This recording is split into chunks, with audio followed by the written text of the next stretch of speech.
সংসদের বাদল অধিবেশনের আগে বৈঠকে বিরোধী জোট ইন্ডিয়া জোটের বৈঠকে যোগ অভিষেকের ভার্চুয়াল বৈঠকে যোগ দেয় 24টি রাজনৈতিক দল। বিরোধীদের বৈঠকে যোগ দেন সোনিয়া, রাহুল গান্ধী। বৈঠকে যোগ দিয়েছিলেন উদ্ধব ঠাকরে থেকে হেমন্ত সোরেন। পহেলগামে গোয়েন্দাদের ব্যর্থতা নিয়ে প্রশ্ন অভিষেকের এবং পাশাপাশি নোটবন্দির পর ভোটবন্দি করার চক্রান্ত নিয়েও কথা হয়েছে। বিরোধীদের জোট বৈঠকে সরব হন অভিষেক। সংসদে কেন্দ্রকে চেপে ধরা উচিত বলে বলেন অভিষেক। প্রবীর চক্রবর্তী আমাদের সঙ্গে এই মুহূর্তে টেলিফোন লাইনে রয়েছেন। প্রবীর, জানতে চাইবো, খুবই গুরুত্বপূর্ণ এই বৈঠক, সংসদ অধিবেশন শুরু হওয়ার আগে কি কি বিষয় আলোচনা হলো? একদমই দেখো যে বাদল অধিবেশন শুরু হওয়ার আগে এই বিরোধী জোটের আজকে বৈঠক ছিল ইন্ডিয়া জোটের।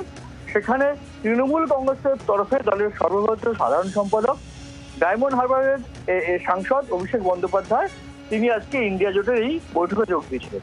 সেখানে যেটা জানা যাচ্ছে সূত্র মারফত যে তিনি দু তিনটে বিষয় অত্যন্ত গুরুত্বপূর্ণ দিয়ে জোর দিয়েছেন। সেটা হচ্ছে, একটা বিষয় হচ্ছে যে এই যে কাশ্মীরের যে ঘটনা, পহেলগামের যে ঘটনা, সেক্ষেত্রে দাঁড়িয়ে আইবি ইন্টেলিজেন্স ফেলিওর ছিল, গোয়েন্দা বিভাগে ব্যর্থতা ছিল।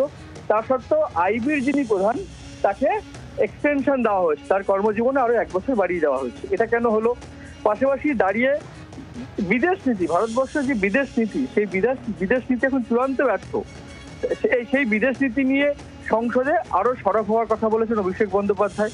পাশাপাশি বিহারে এই যে ভোটার কার্ডের যে সংযোজন বা পরিমার্জন, সেই বিষয় নিয়ে অভিষেক বন্দ্যোপাধ্যায় বলেছেন যে এখন বিহারে হচ্ছে, এরপর পশ্চিমবাংলায় হবে, এই বিষয় নিয়ে আরো সরব হতে হবে। সুতরাং বেশ কয়েকটি গুরুত্বপূর্ণ বিষয় নিয়ে বাদল অধিবেশনে যে তৃণমূল কংগ্রেস সরব হবে এবং ইন্ডিয়া জোটও যাতে এই বিষয়গুলোতে আরো সরব হয় বাদল অধিবেশনে সংসদের উভয় কক্ষে, সেই বিষয়ে অভিষেক বন্দ্যোপাধ্যায়। ধন্যবাদ। বাংলার আওয়াজ, বাঙালির আবেগ, জি 24 ঘন্টা।